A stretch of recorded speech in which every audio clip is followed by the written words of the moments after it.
Welcome back. Episode 35, Get a Grip on Lighting. On today's show, we have the chief scientist. Huh? Who's the chief scientist? Well, he happens to be the chief scientist of a company called Energy Focus, and his name is John Davenport. John Davenport is recognized. He's a recognized global expert in light source physics and product technology. Starting at GE, as a research scientist, John developed numerous advanced lighting products for GE, including blue Xenon headlamps currently used in cars. Over the past 18 years with Energy Focus, John has led the development of a range of LED lighting products, including IntelliTube. Energy Focus's unique tubular LED retrofit technology. He is the author of more than how many patents, Greg? 125. 125 patents. Wow. He currently serves as Energy Focus as the company's chief scientist. Come on, man, that's pretty wild. And it's, you know, Greg, it's hard to believe that Energy Focus is a sponsor of this podcast, because I don't think that this podcast was about their brand or anything else, do you? I think it was really focused on the lighting industry and flicker-free technology, don't you? Yeah, it's something that really needs to be tackled head on, and they actually have a good grasp on the technology and more information about it than anybody else we've talked to. So it works hand in hand, though, that they are the sponsor because their product looks like it covers what it needs to. Yeah, they're committed to this. So go to energyfocus.com. That's ENERGYFOCUS.com. ENERGYFOCUS.com, baby. They're based in Salone, Ohio. They engineer, manufacture, and sell LED lighting retrofit technology that enable customers to achieve greater energy efficiency, productivity, and wellness in their facilities, with technology that is utilized by the U.S. Navy fleet and backed by NASA. Energy-focused solutions can be used in various applications, from healthcare to commercial to industrial to retail use. Greg, I just think they're balling on not having flickering LEDs. I think that's such a huge thing, don't you? I do too, and I think it's something that will become more prevalent as we go on in the future. I think it is an issue that is at hand, and they really tackled it head on. They have flicker-free LED tubes, and there's not a lot of people. I can probably count on my hand how many manufacturers openly advertise that, and Hey, there's Matt, not many. Matt, can you throw up that flicker LED video for the YouTube watchers for us, please? Look at LED tubes that are bypassed particularly flicker like crazy, folks. And Energy Focus offers a Fighting Flicker webinar series that explores the theory of flicker and how it affects health and wellness of the user in various applications. You can find more on this by visiting Energy Focus's website. Go to ENERGYFOCUS.com, baby, energyfocus.com. Energy Focus is also the first U.S.-led manufacturer to have their tubular solutions be verified flicker-free by the UL. What does UL stand for, Greg? Jeez, I'm drawing a blank here. Is it United Laboratories? Oh, something like I that. might have to check that out. I know that it means something, but I don't know what it stands for. This podcast will discuss why this is so significant in today's lighting industry. It sure did. Hey, we want to thank John Davenport for coming on the show. And remember, every episode of this podcast is also sponsored by the National Association of Innovative Lighting Distributors. Go to NAILD.org. That's nailed.org for information on joining us, taking some education. And what else, Greg? Talking to us like lighting dorks about light bulbs all day? I think that's about right, no? Yeah, it is. And Google also works wonders. It's Underwriters Laboratories, UL. Boom. To go back on that. But There yeah, you Neil does a great job of educating. And this is a topic that I think is important to really be discussed. And I'm glad that we did that and had a chief scientist on to get us a grip on this. And you know what I love more than anything else? Is that John Davenport knew what episode number Dr. Arnold Wilkins was. He's like, yes, I watched episode 9. Yeah. Thank you, John Davenport, for coming on the show. And for the rest of you guys, please enjoy episode 35, Get a Grip on Lighting. Welcome to the Get a Grip on Lighting podcast, John Davenport. It's great to be here. Thank you for having me. No problem. Say hi to Greg Ehrich. Hi, Greg. Good to meet you John. Almost in person.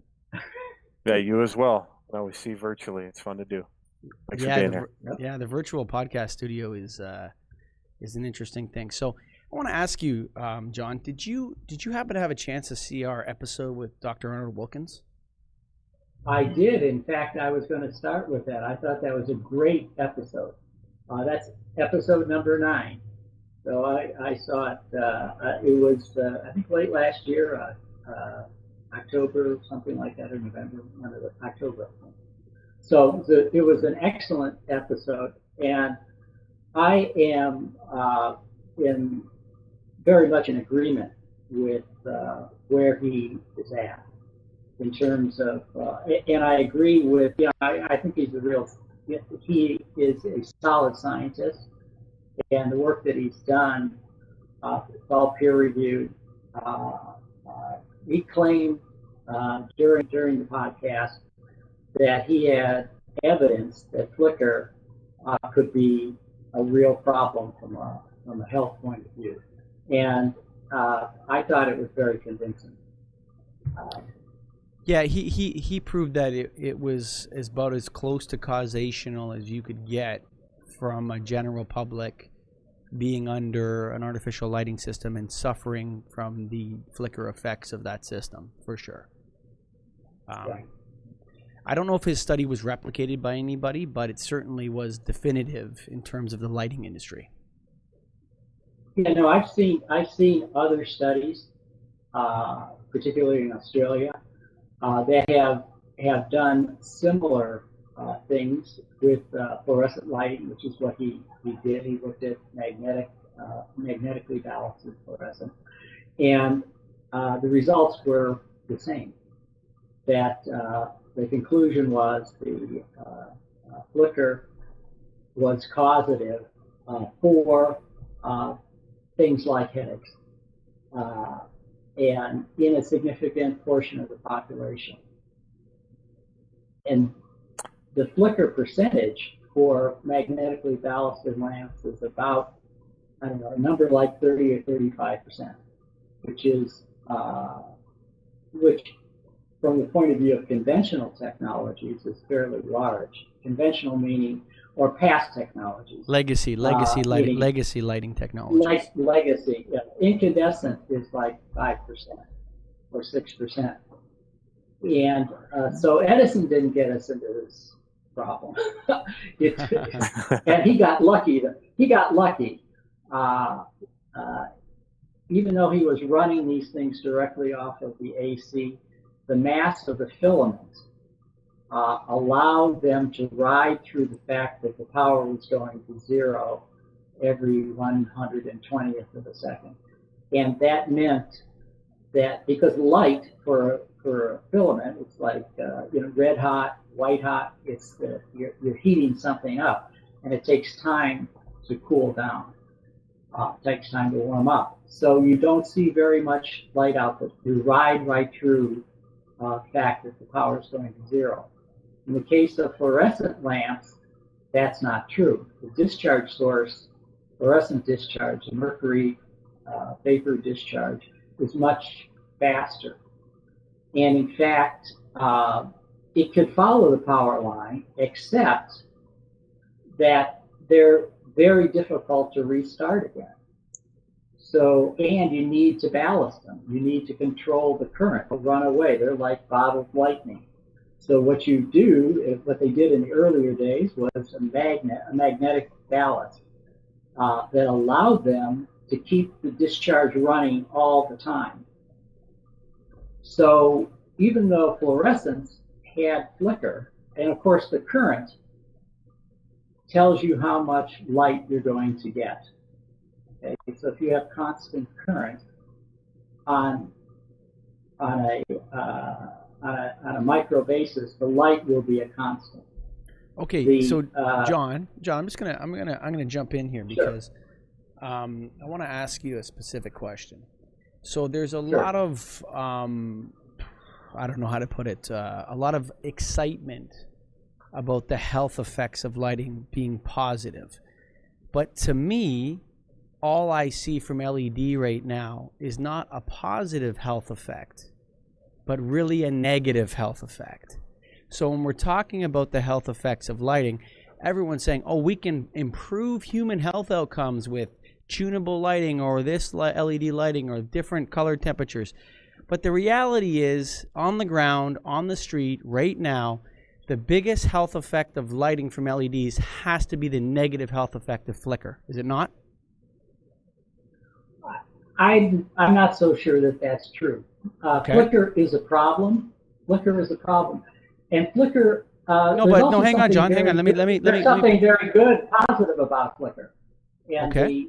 the LEDs are very fast, and so if you take the current away, the light goes out instantly. Mm-hmm. It doesn't have this thermal effect like the filament.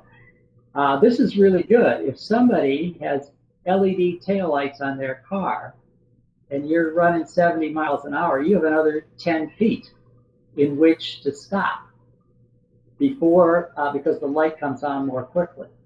That's not even the major effect. The major effect is that you notice the light more readily because it's a sharp change. It's the kind of thing that Dr. Wilkins was talking about in his podcast. The fact that you're very responsive, your eye's very responsive to changes. And in fact, you can see flicker. You can see flicker. And he demonstrated it with the work that he's been doing. You may not be aware that it's flicker. Okay. So there's a positive aspect. That's accident prevention, though. That's accident prevention, that example. But if we say that we can improve human health, what I'm saying is that largely the deployed LED technology thus far that we have in the field, not maybe something new that we're coming out with as an industry, but what's been deployed has largely, in many ways, recreated a problem that T8 fluorescence had already solved. Well, they hadn't completely solved it because T8 fluorescence, electronically ballasted T8 fluorescence, might have like 15% flicker or so, maybe up to 20% flicker on the average. The reason it's less deep was the discovery, and I was actually involved in this a little bit, the discovery that if you didn't let the light go out, you could increase the efficiency of the discharge. We got about 20% improvement in electronically ballasted fluorescents if you didn't let them get modulated by the 60 hertz power supply. So there was a very positive LPW improvement, which led to a much better story in the 90s for replacing magnetically ballasted fluorescence with electronically ballasted fluorescence. There are some other improvements as well. And as you know, there's a significant reduction in power that could be had as a result. A byproduct of that was an improvement, accidentally, sort of like Edison again, in the reduction in flicker. If you're aware of what's going on, it's interesting. We have I was involved in an installation about, 2010, so that's like 8 years ago when we started it, in which we replaced the magnetically ballasted fluorescent lamps with LED bulbs, LED tubes. We were hit some of the first tubes, and we got the workforce telling us they never wanted to switch out of these things because the headaches disappeared. Now, this is an aircraft bearing factory, so very fine work, rotating machinery. They're moving their eyes rapidly, all the things that Dr. Wilkins was talking about. And they knew, they could tell immediately that there was a difference. So those lamps in the bearing factory. Very low flicker. Very low flicker. They're ours, yeah. Yeah, I was involved in the development of them, so I happen to know, we measured the light output as a function of time. So they were very low. This, in fact, is I'll call it the event that really said, we could really make a difference here. If we kind of lead the charge for LED lighting that has lower flicker. I started looking into the literature, and others in the company started looking into the literature, and there was significant evidence even then that the flicker could cause problems, physiological problems. And it's relatively simple to remove flicker, to reduce flicker. And in fact, the IEEE, as Dr. Wilkins said, has a standard, we'll call it a standard, an advisory in their 1789, IEEE 1789. And if you read through that, for the power line, for the US and Canada 120 hertz power line, the flicker could be, if you're below 5%, they don't see a measurable effect. The scientific data would indicate that, and they have curves that kind of show that. But I would say, but I would say the vast majority of deployed ballast bypass LED tubes are flickering for way more than 5%. That's correct. And in fact, it's a matter of sensitivity. How sensitive is the population? I gave a talk. I think the sensitivity, hang on one second though, the sensitivity in two ways. There's sensitivity in the acute sense, in the short-term immediate headache sense, in the epilepsy sense, and then there's maybe a sensitivity in the chronic sense, in the long-term exposure sense. Sure. And I don't think we understand. I don't think we understand the latter, but we understand the former. Yes, and let me go to the former. Okay, there is a population that Dr. Wilkins talked about. There are people who are more sensitive to the, I'll call it the immediate effects. Acute. The same people getting, to acute effects, getting headaches. They were a subset of the whole population that he studied. That's and I think that really is telling, because you could ask the question: is everybody sensitive to this flicker? Well, as I said, I was in Pasadena, staying at a hotel. In fact, I was going to talk about flicker, so I actually had a flicker measurement device with me, so I could actually look at the waveforms of the lighting. But I wasn't planning on looking at it in the hotel room, but I felt very, very uncomfortable. It turned out to be a state-of-the-art hotel room, but the flicker levels were 100%. The lights were actually going out. Okay, you could control them, you could talk to them, you could change the light level and all of that stuff, or the time that they came on, but there wasn't an awareness in this installation of what it was, and it was so prevalent that I felt uncomfortable, immediately uncomfortable. And I think that pretty much everyone would. So when you drop the level to the electronically ballasted, like 15 or 20%, the number of people drops who are affected. However, there's a very simple test that you can do, that anybody can do who has a smartphone. You can take pictures of the light bulb in the slow motion setup. Take it just a couple of seconds and then play it back. And if you see the light pulsing, there's a problem. Your visual cortex is seeing that. That's happening to you. And if you don't see the light pulsing, you're much more likely not to have a problem. And that number is around. Go ahead. That number is around what? Sorry. That number is around what? Around 10%. 10% is 10%. Yeah. Now, so this is where IEEE's 5% recommendation comes in.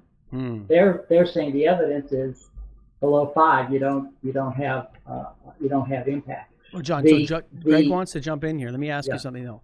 So you're saying, just quickly before you jump in, Greg, 10% is where the problems start, and a lot of LEDs are flickering 100%. And there are a lot that are flicker at 100%. Not probably most of them. I think most of them are probably 20-ish percent, 20 to 25%. Okay, go ahead, Greg. Jump in. He's been waiting. He's been waiting to get you. He wants to come in. Well, it's all related to this. So, do you see flicker in purpose-built LED fixtures, or more like retrofit products, like a screw-in lamp or a bypass tube? Does it have all to do with the driver inside the product itself? Well, to answer the last question, it has to do all to do with the driver. The LEDs are very fast, and if you want to keep them running, you have to do something. You have to make really good DC. So the other question is retrofit. Retrofits can be or say installations. That hotel I was talking about was a custom installation, right? It was not a retrofit. So they designed this, they had all the money in the world, and they didn't use any of it on reducing the flicker. They used it all for control. In a retrofit, you can also you can go from very low flicker to very high flicker, and it doesn't really require anything except paying attention to what you're doing. It does cost you a little bit more, but not a great deal more. So if you want to have flicker, say below 5%, that's entirely economically in the cards. And in fact, I would say, why would you stop at 5%? Why not go to below 1%? Why not take it to the threshold of measurement? Does the sun flicker? Very little. And so if less it than does, 1%? Less than 1%? Less than 1%. It changes light output, right? Because the Earth rotates over time. But on a short-term basis, it's very steady. And we were evolved for changes, for these fast changes to keep from being eaten, I suppose, right? And if our cerebral cortex, if our brain, half of which the processing power is associated with taking those signals and making sense of them, the visual signals, has to deal with flicker along with everything else. It may be interpreting that as something that needs to pay attention to rather than ignore. See, this goes back to my original point, John, was that I think the #1 health effect benefit you could get from LED right now, today, this minute, is non-flickering LED lighting system. Forget about like the positive sides, just get a system that doesn't flicker, and that would be a great start. Now, I agree with that. I agree with that. That's a great start. There's no question about that. The other things though are also really good. There is no UV in the light. There is no infrared in the light. Having no UV, I think is a real positive. If you look around on these screw-in fluorescents, if you look at the lampshades, a lot of times they have turned yellow. If they're a white lampshade, the plastic has degraded. That's not the heat. That's the that short wavelength blue, that the near UV that's causing that. That's not present in LED. So that's a real health benefit. Your eyes less likely to form cataracts and so forth. That's a real health benefit. Not burning your hand on a bulb when you change a bulb. My wife, we're all LEDs here, right? So my wife has forgotten that you can dust and clean light bulbs while they're running. Except we have one left that I hadn't gotten around to change, and she burned her fingers. That's, I think, a real health benefit too. So if it's relatively easy to eliminate flicker in LED product, why are so few manufacturers vocal about doing anything about it? I know you guys are at Energy Focus, but I don't see a lot of publications out there about flicker or manufacturers promoting their product as being flicker-free. Well, I think it takes time because it isn't readily apparent. For example, and one of the ways that we're taking this, or one of the approaches we're taking is, for example, safety is a big deal, but you can't tell by looking at a light bulb whether it's electrically safe, right? So, I mean, how do you know? You go into a store and you take a look. So what you get, what you look for is a third-party certification, like UL. So if a light bulb has UL certification, it may not be the most efficient or whatever, but we've talked on this show. Isn't going to hurt you. John, we've talked in this show about compliance fatigue, and we kind of came up with that term, compliance fatigue. Yep. So you have UL, DLC, Energy Stars, ETL, I think I said DLC, IEEE 1789, Title 24, all these different compliance standards, YAGA, and none of them encapsulate everything. And none of them, the consumers at the end of the day, we asked Dr. Wilkins, hey, how come all light bulbs should be IEEE 1789 compliant. Well, that doesn't mean anything to somebody walking into big box store X and buying a light bulb. If it says IEEE 1789, no one's going to mean that. I agree. No one's going to know what that means, right? So I think the industry has to, I think this is a regulatory issue for the government to solve. I don't know what you think about that, but to me, it's like, the DOE or in Canada the Natural Resources Canada, whoever handles the lighting regulation should come forward and say flicker must be less than 5% or no products allowed in Canada or the United States or whatever. Don't you agree with that?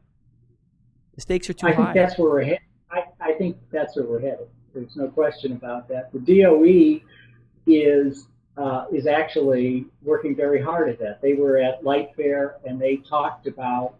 They had flicker seminars every day that they were at Light Fair. We're doing a webinar with one of the folks who did one of those seminars on flicker. So the word is getting out, and more folks are beginning to understand that this can be an issue. I saw, really for the first time, I saw another product, a competitive product, being advertised as no flicker. Okay, and a major brand, and I measured them, and it was pretty good. The 40-watt version was like 5 or 6%. The 60-watt, these were incandescent replacements. Unfortunately, was like 70%. So even though they had no flicker, they really needed to have that third-party verification. I think that helps you make sure that nothing falls through the cracks. I think DLC is best positioned for this, Greg. Don't you? Have they adopted it? Yeah, I mean, it seems like something that could be part of the standard for sure. That was going to be. Yeah. So as far as the screw products go, are there any products that A19s and such that you have seen that are 100% flicker free in LED? Well, 100%. I told you one that said low flicker or no flicker, there you go. And that was 5.6%. Okay, so that is in the IEEE region. They fell down on the next wattage up. Okay. It turned out to be, it actually didn't work. I looked at more than one of them. So it's clear that if you work at it, you can make this work. The basic idea is that you need to store energy while the power is going to zero on the power line. The way you did it with a filament was you had the mass of the filament. It just didn't cool off. So there's where the energy got stored. In an electronic circuit, it's the electrolytic capacitor. That stores the energy, like a battery on the short term. And the big thing to do then is to figure out how to meter it out. And this is where the intelligence comes in. Meter it out so when that power is disappearing, you have enough charge left in the battery to keep the current constant, even though to the LEDs, even though the current to the circuit is zero, the LED current is that constant value that it always was. And that's really what's not been done. LEDs are typically, quote, constant current control, and really that's kind of on the average. They've ignored the 60 hertz variation and have let that come through. And you don't have to do that. Now, what percent is a point of flicker where you think would be something you should correct? I know you're saying 5% and less is good, but at 10%, is it an issue? 20%, 30%? Where do you get to a point where you say Yeah, that well, should be corrected? I think that take your cell phone and try to slow motion test yourself and play it back. If you see the light bulb pulsing, your visual cortex is seeing the light bulb doing that. If that's okay with you, that's I think that's fine. But I think that if you don't see that happening, then very little signal is getting to the visual cortex. That's really Well, you know the what? point. And that number is like 10%. So let me ask you this. So I think the 5% number is a fairly good number. 5%. And are we talking about 5% fully dimmed as well? Like you take a dimmable lamp and you dim it and it's still 5% flicker, or does the flicker increase as you dim it? It depends on how well you control your circuit. Okay, it doesn't have to. Okay. And so we should be talking about 5%, because I did the flicker test. I have two tests. One is with the cell phone, the other is with a fidget spinner. Yeah. You can do it with a fidget spinner. Yeah. Okay. So if you dim the lights under a fidget spinner, you'll see the pulsing increase like crazy. Like you'll see, like you'll spin the fidget spinner and you'll see the pulsing, and then as you dim the lights, you'll see it pulse more and more and more and more and more as you dim it. That's what I've seen. I've never seen anything stay stable either under dimming. But it is entirely possible. In fact, one of the folks, Laszlo Takas, actually developed such a product for LED replacement for MR16, where you have very low flicker, even dimming. And in fact, that's not a problem. You have enough energy storage because the power is dropping. Mm-hmm. Okay. You just have to be very careful how you meter out the energy that you've stored. You have enough, and you can keep that number below 5%. That's not really a problem. It's a technology problem too. Smart lighting problem. Do you think will there ever be a time where all the LED product that's been deployed in the field, and a lot of it has some flickering issues, whether people know it or not? Do you think there'll ever be a time where end users will look at it and say, "Hey, we should replace all of our flickering LED lighting"? Greg's got his money hat on again, John. He's got his money hat on. He's putting on his money hat. I think that I agree with you. Well, for example, I bought some night lights. They were again name brand night lights, and I could see the flicker. Yeah, I know what you mean. And these were half wave, so it was really cheap. So they were throwing out half of it. So it was actually at 60 hertz. You could actually see the flicker. And this is like the last place you would want to have flicker if you're trying to get some sleep, right? And this is a night light, so you don't stumble around if you have to get up. Even in the full wave versions, you can see they go typically to they're 100% flicker. Again, it doesn't have to be that way. Well, you know where I see it the worst, the flicker the worst is in the I sell tons of these every day because I sell light bulbs, right? I don't sell healthy light bulbs. I sell whatever the customer calls in and wants to buy, right? And part of our order desk, we're not in the business of telling people what they should do all the time. We take orders, right? So the worst ones, I think, are the, what would you call them? The vintage Edison replacement LEDs. You know, the AC LEDs? As soon as you start to dim those, man, they start flickering like crazy. And you pull out the cell phone, you look at them, they're flickering like crazy. And I don't know if there's a solution to that out there, but the AC ones, the ones that look the coolest and look the most like incandescents, those ones seem to flicker the most. So I have looked at this, exactly that. And in fact, I have one of these right. Hold on. Oh, he's going to grab one it. Of these grab right it, here. That's it. Yes, exactly. Yeah. Okay. Yeah. I'm guilty of selling thousands of those. Oh, they really look cool. They do. this particular light bulb has 100% flicker, and it just gets flickerier as you dim it. Okay, it gets worse. So the question is, can you do something about it?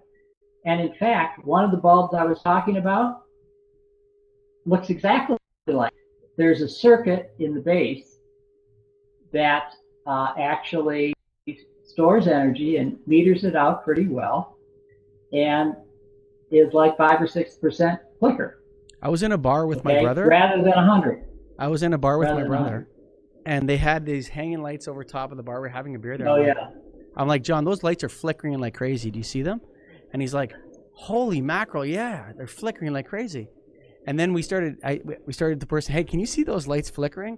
And basically everyone in the bar after about 5 minutes of this was talking about, gosh, someone get me out of here. These lights are driving me nuts.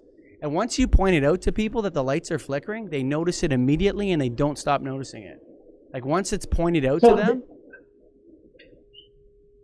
So the answer is that even in those bulbs, it doesn't have to be.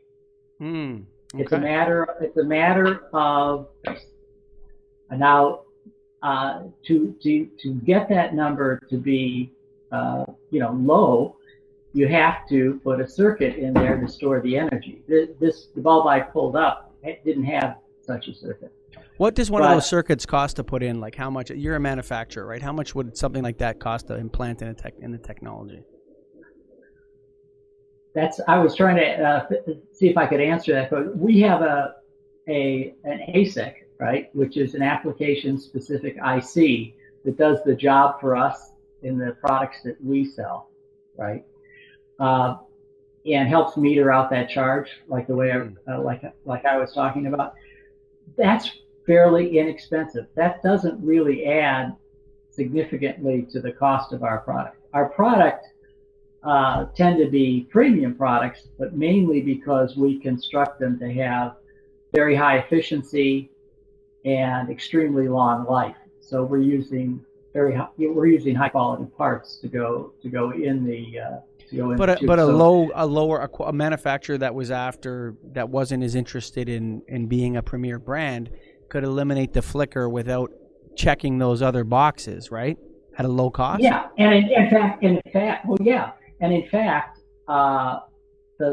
they gave up long life on this product because they have parts in the base and it gets warmer than in other applications. So they're heating up these parts, and they're not using world-class parts, but they're asking, if you do the calculation, it's like 3,500 hours life, which for 3 hours a day is a long time.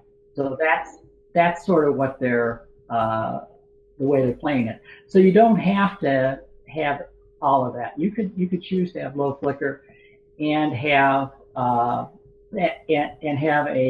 trade-off on the other parameters. Now, I know you would totally be taking a guess on this, but what % of the LED lights in the marketplace today do you think have a flickering issue that are installed? 100%. Yeah.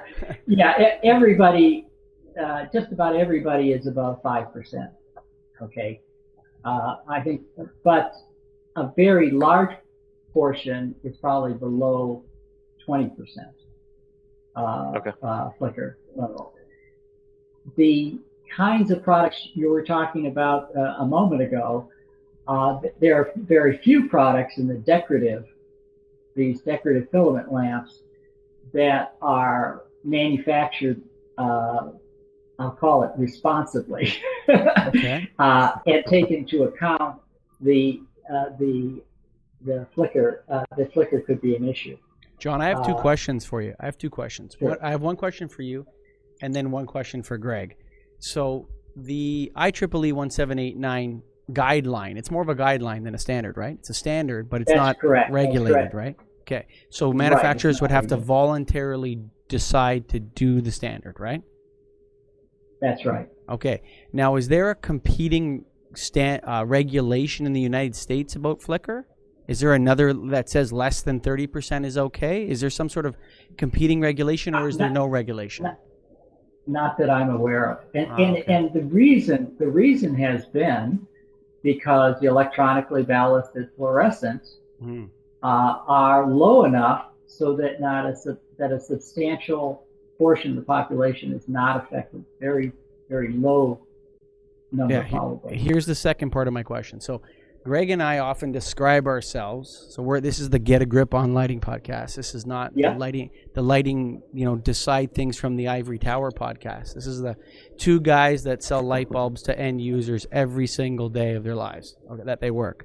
Greg and I go and we talk to people who are actually going to buy the lights and put them in their offices and factories and warehouses and in their homes and everything else. Have a counter out front. Greg, if you were to talk about the health effects of lighting right now today, wouldn't you rather say this is flicker free rather than say this will benefit your circadian rhythm as a salesman? Oh, for sure. It's actually something you can define and point out that, here, and you can show specific example. Here's what flickering looks like, and Energy Focus has the videos that show that. Here's flickering, here's not flickering, and to be able to define that is a lot easier than saying, it's going to help you sleep better. Yeah, I find feel sometimes, like doctors, they sign that, what's that, Hippocratic Oath. The first line of it is do no harm, right? Right. That's the first line. I think the lighting industry could take a little dose of the Hippocratic Oath right now. How about do no harm before we talk about the positive health effects of lighting? John, how do you feel about that? Well, I think that flicker is something that's a choice when you do this. It isn't really difficult, technologically difficult to have low flicker. So I would say that anybody who is designing lighting responsibly want to meet or exceed the IEEE standard. So I'm on Dr. Wilkins' side. I have a friend of mine say, how many insect parts do you want in your bowl of cereal? Well, 0 is the right number. Sure. And 0 is the right number for flicker, and you can get very close to that. In fact, the only reason we say less than 1%, we're actually significantly less than 1%, is that's where the UL third-party certification for the products that we're selling, that's where their equipment loses reliability. So they can't really make measurements accurately much below 1%. So we're at the threshold of their ability to make measurements. So it's really, it is really possible to do this. And I would say, why wouldn't you do that? I mean, you wouldn't sell green lights, right? Maybe I would. I sold a box of green tubes to somebody. They bought them on my website. Don't know why. Well, but they bought them. Right.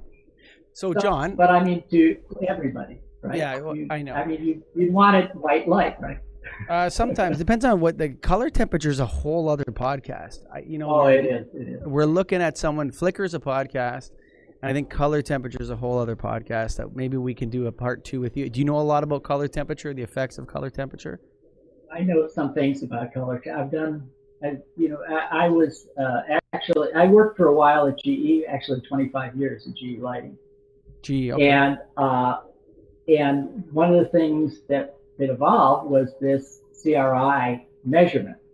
And because they couldn't figure out how to describe fluorescent lighting in a way that, compared to incandescent and compared to high pressure mercury, which was the other lighting that was around at the time.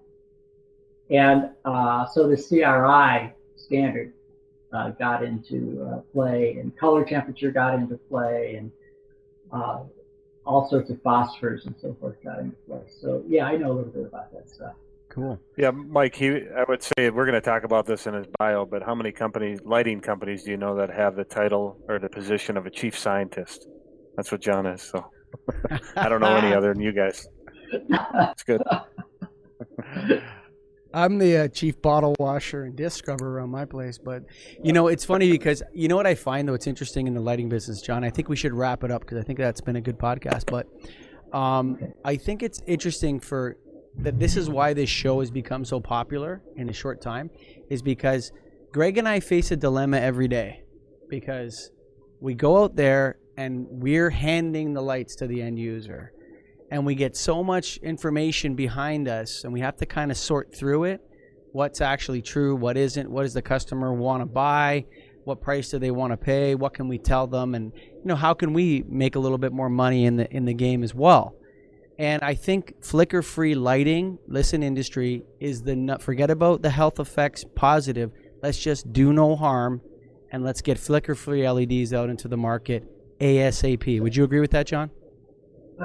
I would agree with that. And one of the lines that we have is basically what you can't see can hurt you. Yeah. For sure. Hey, John Davenport, what's the website for your company? It's very simply energyfocus.com. So one word, energyfocus.com. Hey, well, thank you for being a guest on the Get a Grip on Lighting podcast. Thank you.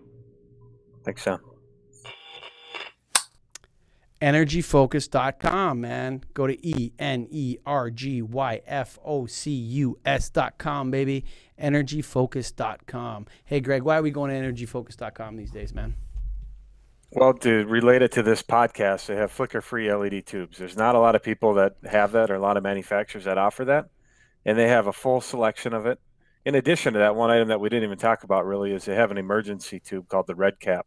That's a unique product that can be put in a bypass situation where you don't need a ballast.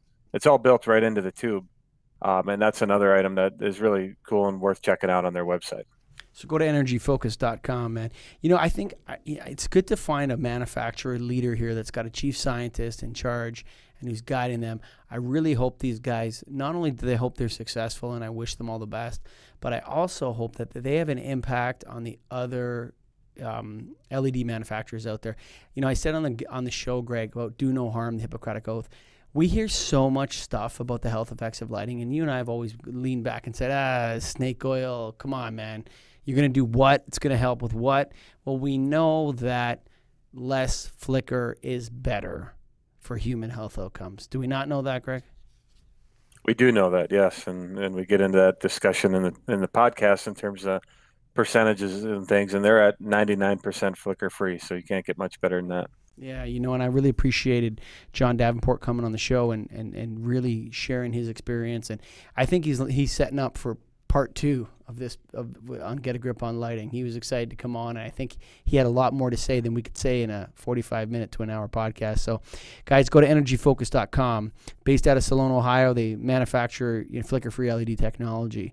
ENERGYFOCUS.com, baby. That's energyfocus.com. And Greg, every episode of this podcast is sponsored by the National Association of Innovative Lighting Distributors. Go to NAILD.org. Did I say .com earlier? I think I said .com. But you go to NAILD.org, man, .org, to check out their fantastic educational products, join the association, everything else. And hey, John Davenport, thank you for joining us on the Get a Grip on Lighting